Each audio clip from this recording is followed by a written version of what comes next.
आज के लेक्चर में हम जो चीज़ देखने वाले हैं वो है पब्लिक एडमिनिस्ट्रेशन का हमारा टॉपिक डेवलपमेंट एडमिनिस्ट्रेशन। पिछले लेक्चर में हमने देखे थे न्यू डेवलपमेंट मैनेजमेंट, मतलब उसमें क्या देखे थे हमने, एक गवर्नमेंट सेंट्रिक ऑर्गेनाइजेशन से मार्केट सेंट्रिक ऑर्गेनाइजेशन कैसे बनती जाती है और कैसे इकोनॉमिक ड्रिवन हो जाते हैं हम हर चीज़ को लेके, उस चीज़ को देखे थे। लेकिन अब डेवलपमेंट एडमिनिस्ट्रेशन को समझने से पहले देखते हैं कि ये चीज़ इवॉल्व ही क्यों होती है। तो समय रहता है वर्ल्ड वॉर 2 के बाद का। उसके बाद क्या होता है, न्यू कॉलोनीज और न्यू नेशंस डेवलप होने लगते हैं, जैसे भारत बन जाता है, बहुत सारे देश आज़ाद होने लगते हैं।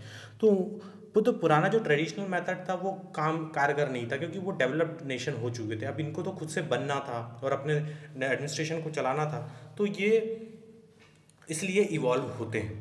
तो इनका कारण ही ये रहता है कि जो अमेरिका का डोमिनेशन चालू हो जाता है, फिर उसके जो एडमिनिस्ट्रेशन का नज़रिया रहता है और जो सिस्टम रहता है वो उस तरीके से कारगर नहीं रहेगा हर नेशन के लिए, इसलिए डेवलपमेंट एडमिनिस्ट्रेशन आता है। तो फिर डेवलपमेंट एडमिनिस्ट्रेशन भी आगे जाके जो अपने फीचर्स बताता है वो उस तरीके से कारगर नहीं कर पाता और ये फेल होने लगता है। इसी वजह से न्यू जो हमने देखे थे कि न्यू पब्लिक मैनेजमेंट जो देखे थे हमने, वो उस चीज़ के तरफ झुक जाते हैं। तो ये पूरी क्रोनोलॉजी समझिए कि कैसे डेवलपमेंट एडमिनिस्ट्रेशन का आना हुआ और कैसे ये वीक हो गया और कैसे हम न्यू पब्लिक मैनेजमेंट पे और चले गए, जो कि हमने लास्ट लेक्चर में देखे थे। तो आपको समझ में आएगा कि पिछले लेक्चर को पहले पढ़ने का सिग्निफिकेंस क्यों था। तो स्टार्ट करते हैं। The term origin after World War II, after the emergence of new independent countries, नई कंट्रीज का इवल हुआ तो इससे न्यू डेवलपमेंट एडमिनिस्ट्रेशन आता है, डेवलपमेंट एडमिनिस्ट्रेशन आता है। इस टर्म को कौन कॉइन करता है? UL गोस्वामी 1955 में इसको एडमिनिस्ट्रेट करते हैं और ये टर्म को संज्ञान देते हैं। लेकिन फादर ऑफ डेवलपमेंट एडमिनिस्ट्रेशन किसको कहा गया है? George F Gant. तो जॉर्ज एफ गांट को कहा गया है कि डेवलपमेंट एडमिनिस्ट्रेशन का पिता, और टर्म किसने कॉइन करा? UL गोस्वामी। तो यहाँ पे समझ में आ गया हमको बेसिक कैसे ये इमरजेंस हुआ, इसका क्यों, इसके पीछे आने का कारण। अब जो हम क्वेश्चन स्पेसिफिक जाएंगे और सिलेबस स्पेसिफिक जाएंगे, किस तरीके से क्वेश्चन बनेगा, सीधे पूछ लेगा question, what do you understand by development administration. तो हमारे पास definition associated with authors thinkers होनी चाहिए, जो मैं बोलते आया था अभी तक। तो डेफिनेशन इसकी क्या होगी कि एडवर्ड वाइडनर साहब कहते हैं it is a action oriented goal oriented administrative system. कैसा सिस्टम है? एक्शन ओरिएंटेड और गोल ओरिएंटेड, जिसको एक्शन भी लेना आता है और लक्ष्य भी उन्मुख भी रहता है। Guiding an organization through words achievement of progressive political economic and social objectives. मतलब हमारे गोल ओरिएंटेड तो हो गए हैं, तो किस तरीके के goal? Political goal, economical goal, social goal, progressive goal, इस तरीके की एक डेफिनेशन बन जाएगी। तो according to Edward Weidner it is action oriented goal oriented administrative system है, जो कि guiding and organisation toward achievement of, organisation को गाइड करता है क्या अचीव करने के लिए? Political, economical and social objectives. अब देखते हैं कि इसके फीचर्स क्या हैं, यानी कि क्वेश्चन बन जाएगा what are the characteristics of development administrative, right the features of development administrative. 11 mark में क्वेश्चन बन जाएगा what do you understand by development administration and right its features. फिर एक क्वेश्चन बन जाएगा कि what do you understand by development administration, right its features. ये 5 marks के लिए भी बन सकता है यही क्वेश्चन। और आगे जाके फिर एक क्वेश्चन पूछ जाएगा right the development administrative characteristics and it's challenges. तो ये क्वेश्चन बनेगा। तो इस चीज़ को हम आगे बढ़ते हैं। तो अब एक्शन ओरिएंटेड है और गोल ओरिएंटेड है डेवलपमेंट और एडमिनिस्ट्रेटिव। मतलब सीधी बात है, जब देश हमारा आज़ाद हुआ तो हमारे पास सबसे पहले चैलेंज था कि हम देश को किस तरीके से चलाएंगे। तो 1990 वक्त तो हमने तो क्लोज्ड इकोनॉमी रख ली, हमने बोले यार हम किसी से ना ट्रेड करेंगे ना किसी को करने देंगे, हम अपने अपने इसमें करेंगे। लेकिन हमको बाद में समझ में आया यार ऐसे तो होगा नहीं, है ना, इन सब चीज़ों से चलेगा नहीं। फिर हम इवॉल्व होते गए चीज़ों को लेकर। लेकिन हमारा डेवलपमेंट एडमिनिस्ट्रेशन गोल ओरिएंटेड और एक्शन ओरिएंटेड, इसका जो फीचर है, इसका एग्जाम्पल है हमारे 5 ईयर प्लान। हमने कैसे 5-5 साल में हमने टारगेट रखे थे और हम रिजल्ट क्या आया उस हिसाब से हम एनालिसिस करते थे। तो it means related to achieving certain programmatic rules, वही 5 ईयर प्लान हमारा इसका एग्जाम्पल है। Socio economic change, here the change means socio economic change to under developed और डेवलपिंग कंट्रीज। मतलब हम इस एडमिनिस्ट्रेटिव प्रोग्राम को या फिर मॉडल को अपना के हम क्या करना चाहते थे? सामाजिक और आर्थिक बदलाव लाना चाहते थे और हम उस सोशल और इकोनॉमिक डेवलपमेंट करना चाहते थे हमारे देश का।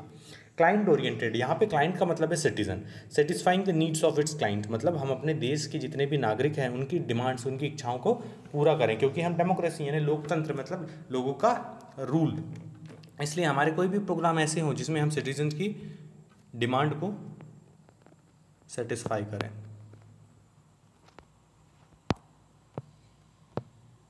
क्लाइंट ओरिएंटेड देख लीजिए, commitment oriented means committed to its goals and responsibilities. हम हमारे जो गोल रहेंगे और जो हमारे रिस्पॉन्सिबिलिटीज़ रहें उसके लिए हम कमिटेड रहेंगे हमारे काम करने के लिए। अब देखते हैं, और time orientation, perform developmental task with in a time frame, मतलब 5 साल का हमने अवधि फिक्स कर ली है ना कि हम 5 साल एक टाइम कंस्ट्रेंट पे काम कर रहे हैं। इकोलॉजिकल ओरिएंटेशन मतलब ओपन सिस्टम, मतलब हम जितने भी डायमेंशंस हैं उसके लिए हम ओपन होंगे और उससे इनसे इंटरेक्ट करेंगे। जैसे कई बार पॉलिटिकल इशू होते हैं, कोई चीज़ का कल्चरल, तो कल्चरल को सॉल्व करने से पॉलिटिकल भी सॉल्व हो जाता है, पॉलिटिकल को सॉल्व करने से कल्चरल भी हो जाता है। तो ये एक दूसरे पे इंटरडिपेंडेंट है, ये अपने आप में अलग अलग नहीं है, इसलिए इसने इकोलॉजिकल ओरिएंटेड कहा है। Continuously interact with every element of its environment, जो कि सोशल है, पॉलिटिकल है, इकोनॉमिकल है। अब देखते हैं पार्टिसिपेशन ओरिएंटेशन का मतलब क्या है। तो active involvement of people in formulation of policies, मतलब जितनी भी पॉलिसीज़ बनेगी उसमें लोगों का इंटरेस्ट, लोगों की मतलब डिमांड है नहीं, उस चीज़ को देखना बहुत ज़रूरी होगा। रिस्पॉन्सिवनेस, मतलब कोई भी चीज़ के लिए गवर्नमेंट रिस्पॉन्सिव होना चाहिए। और इनोवेटिव, मतलब जैसे टेक्नोलॉजी आई, कोई भी चीज़ आई, उसको अडेप्टेबिलिटी के साथ अपने सिस्टम पे इनकलकेट करना। तो अगर कोई क्वेश्चन आ गया तो मान के चलिए 11 मार्क्स में आ गया, तो सबसे पहले आप एक डायग्राम बना दीजिए, फिर ये इनको सबको एक एक अलग अलग करके बता दीजिए, फिर एक एक को डिफाइन कर दीजिए अपने वर्डों में, तो ये बन जाएगा, अपने पास कंटेंट हो जाएगा। अब देखते हैं चैलेंजेस ऑफ डेवलपमेंट एडमिनिस्ट्रेशन। तो सबसे पहले, as we know global world is transforming from state centre to market centre driven by new public management, मतलब कैसे हम पहले सरकार ही हर चीज़ करती थी, लेकिन धीरे धीरे हम मार्केट सेंट्रिक होने लगे, मतलब प्राइवेटाइजेशन होने लगा, प्राइवेट इंटरप्राइजेस आने लगे, और गवर्नमेंट की एक प्रकार से मार्केट में रिस्पॉन्सिबिलिटी, और मतलब जो देश है मार्केट की तरह देखने लगे, हम प्रोडक्शन और कंजम्पशन पे डिपेंडेंट हो गए, और हर चीज़ को हम एक मार्केट ड्रिवन एसोसिएटेड देखने लगे। तो सवाल ये आता है कि ऐसा ट्रांसफॉर्मेशन हुआ ही क्यों। तो इसका आंसर है because development administration facing the challenges. जो डेवलपमेंट एडमिनिस्ट्रेशन है वो बहुत सारे चैलेंजेस फेस करने लगा, इसलिए हम न्यू पब्लिक मैनेजमेंट की ओर चले गए और मार्केट सेंट्रिक होते गए। तो क्या क्या चैलेंजेस हैं हम उनको देखते हैं। Inadequate concern with public driven development, मतलब हम लोगों का जो पब्लिक ड्रिवन हमारा फीचर जो था, कैरेक्टरिस्टिक पब्लिक में मतलब डेवलपमेंट एडमिनिस्ट्रेशन की थी, लेकिन कैसे वो इनएडिक्वेट होने लगी, मतलब वो कंसर्न कम करने लगी लोगों का। क्यों ऐसा होने लगा? Because people live in different communities, मतलब हम अलग अलग कम्युनिटीज़ के लोग हैं, और एक जनरल पॉलिसी बनाएंगे तो वो सबके लिए तो काम करेगी नहीं, इसलिए हमको किस चीज़ की ज़रूरत है? कम्युनिटी ओरिएंटेड डेवलपमेंट के लिए। मतलब मान के चलिए मध्य प्रदेश की कोई अलग प्रॉब्लम है, बिहार की एक अलग प्रॉब्लम है, लेकिन मोदी जी एक ऐसी पॉलिसी बना दे रहे हैं जो मध्य प्रदेश पे भी लागू हो रही है और बिहार पे भी लागू हो रही है। तो लेकिन इतना पता है कि उस पॉलिसी के लागू होने से वो मध्य प्रदेश को जितना इम्पैक्ट करेगी उतना बिहार को नहीं करेगी। तो ऐसा डेवलपमेंट मॉडल और ऐसा डेवलपमेंट एडमिनिस्ट्रेशन किस काम का? इसलिए ये प्रॉब्लम इशू होने लगी थी, इसलिए प्राइवेट एंटरप्राइजेस आने लगे, अलग अलग उद्योगपति अपने अपने मतलब प्रदेश के हिसाब से इवॉल्व होने लगे, इसलिए मार्केट सेंट्रिक हम होते गए। ब्यूरोक्रेटिक डोमिनेशन, मतलब डोमिनेशन ऑफ ब्यूरोक्रेटी बहुत हो गया। जैसे मान के चलिए अभी कोविड की सिचुएशन में पंचायत एमपी में क्या हो रहा है, पंचायत के इलेक्शंस नहीं हो रहे, तो मतलब अपना जो 73rd एंड 74th कॉन्स्टिट्यूशन की जो हमारे इलेक्शंस होने थे, मतलब म्यूनसिपैलिटीज़ एंड पंचायतीज़ की नहीं होने वाले थे। 6 साल मतलब 5 साल का समय बीत चुका है, 1 साल से भी ज़्यादा हो चुका है, 2 साल होने लगा। अब सारा डोमिनेशन किसके अंदर आ चुका है? ब्यूरोक्रेसी के अंदर आ गया। तो ब्यूरोक्रेसी के आने से क्या हो जाता है, लोगों को पता नहीं रहता कि कहाँ अपनी प्रॉब्लम्स ले जाएं और किस तरीके से वो फंक्शनिंग करेगी, और पीपल सेंट्रिक और कम हो जाएगी वो, इस तरीके से ये इश्यूज आने लगते हैं। तो ब्यूरोक्रेटिक सेंट्रिक बहुत ज़्यादा हो गया। Political capability and politicalisation of development, मतलब यहाँ पे क्या हो गया, जो राजनीतिक क्षमता है वो बहुत कम हो गई, वीक हो गई। ड्यू टू क्यों? पॉलिटिकल पार्टीज़ और इंटरेस्ट ग्रुप। मान के चलिए जब हमारा देश आज़ाद हुआ था उस टाइम पे सिर्फ कांग्रेस थी, और कांग्रेस का इस लेवल का डोमिनेशन था कि बाकी की पॉलिटिकल पार्टीज आई नहीं, मतलब हमारे पास कोई दूसरा ऑप्शन नहीं था। वही 2014 के बाद हो गया कि जब डेमोक्रेसी के लिए सबसे वर्स्ट कॉम्बिनेशन होता है, डेमोक्रेसी के लिए सबसे वर्स्ट कॉम्बिनेशन होता है strong ruling party and weakest opposition, जो हमारे पास अभी है।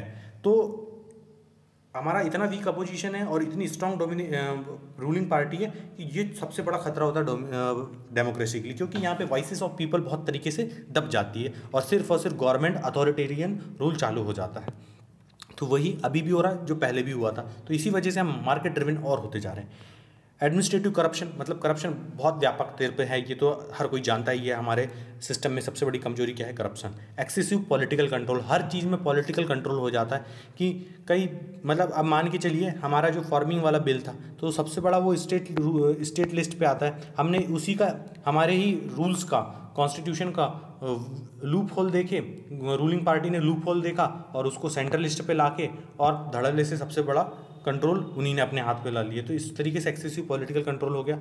Low priority for quality assurance, monitoring and evaluation, मतलब कोई भी हम योजनाएं बनाते हैं तो उसमें क्वालिटी की एश्योरेंस रहती ही नहीं है, मॉनिटरिंग उसकी सही तरीके से होता नहीं, इवेल्युएशन उसका सही तरीके से होता नहीं। तो इन सब कारण से ये चैलेंजेस फेस करते रहा है पॉलिटिकल, मतलब हमारा डेवलपमेंट एडमिनिस्ट्रेशन। और यही कारण है कि एनपीएम यानी न्यू पब्लिक मैनेजमेंट की ओर हम शिफ्ट होते गए। कैसे? सेंटर स्टेट गवर्नमेंट से हम मार्केट सेंट्रिक होते गए।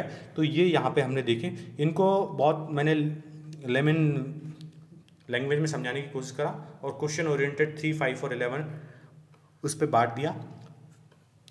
ज़्यादा गार्बेज इन्फॉर्मेशन इन्वॉल्व करने की कोशिश नहीं करा, टू द पॉइंट रखा। अगर आपको लेक्चर्स पसंद आते हैं तो लाइक की बटन दबाना बहुत ज़रूरी है। अगर नहीं पसंद आते तो डिसलाइक करो और बता दो कि क्या गलती हो रही है मुझसे और क्या इम्प्रूवमेंट की ज़रूरत है। बाकी शेयर कर दो दोस्तों के बीच में, ज़्यादा अच्छा रहेगा। इस लेक्चर की अगर आपको PDF चाहिए तो टेलीग्राम में मिल जाएगी। और मैं जल्दी एथिक्स के साथ आने वाला हूँ। एथिक्स लेक्चर सीरीज जो कंप्लीट चैप्टर 4 आपका कंप्लीट करा देंगे, वो भी हमारे 3, 5 और 11 मार्क्स में रहेगी। और वो टाइमलेस लेक्चर्स रहेंगे, मतलब आप कभी भी देखिए उनको, वो आपकी लाइफ में और आपकी एग्ज़ाम प्रिपरेशन में वैल्यू एडिशन का काम करेंगे ही करेंगे। उसके बाद हमारे एक लेक्चर सिर्फ बचा है एडमिनिस्ट्रेशन एंड मैनेजमेंट में, जो कि है हमारा मैनेजमेंट ऑफ चेंज। उसके साथ हमारा पब्लिक एडमिनिस्ट्रेशन खत्म हो जाएगा। 30 मार्क्स आपके 24 लेक्चर के अंदर श्योर शॉट पक्के हो जाएंगे। तो जितना हो सके दोस्तों के बीच शेयर करो, मोटिवेशन मिलेगा मेरे को और अच्छा काम करने के लिए। बाकी थैंक यू सो मच।